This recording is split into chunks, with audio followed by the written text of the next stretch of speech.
If you're looking to improve your hip mobility, look no further. Hip transitions are a great way to do that, regardless of whether you are beginner or advanced, because you can modify it to that fitness level.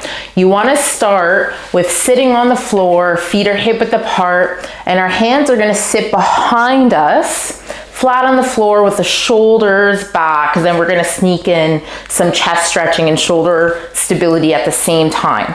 With your feet wide apart, you want to allow both knees to drop slowly to your left or right, doesn't matter which one you start, but it shouldn't feel like there's any pinching going on through the hip through this transition at all. So you want to very slowly drop both knees. It's going to involve you pushing your hips forward just a little bit, and then both knees should hopefully hit the floor.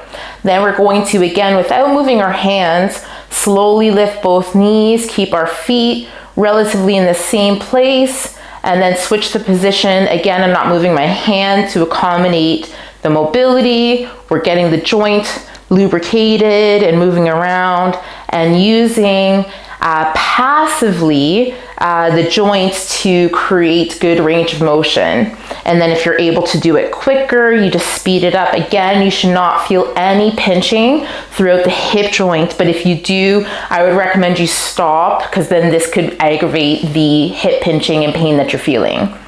Level 2 would be to incorporate the actual muscles that attach at and around the hip to dictate the transition. So this is definitely going to be a little bit more active. You want to start with your hips and knees 90 degrees. And initially we can use our hands on the floor to help us, guide our knees and our hips moving in the direction that we want. So I can keep my hands on the floor, and we're going to transition to the other side. You're trying to stay upright as much as possible, and then completely rotating to the other side. And then again, using your hands to come back, but using the hip muscles and the core and the breathing to do most of the work. Level 3 is not having an assistance at all. You can have your arms stretched out for some counterbalance, but reaching forward the entire time will help keep your core engaged. So no hands, hands free, lifting the knees off the floor. I'm maintaining that reach. I'm trying to stay as upright as possible. I'm breathing, and then again, maintaining my reach as I make my way completely to the other side. Take a breath, deep breath in. And then again, lift the knees, use the glutes, use the hips, all the muscles that attach at and around the hips to make your way back to the other side.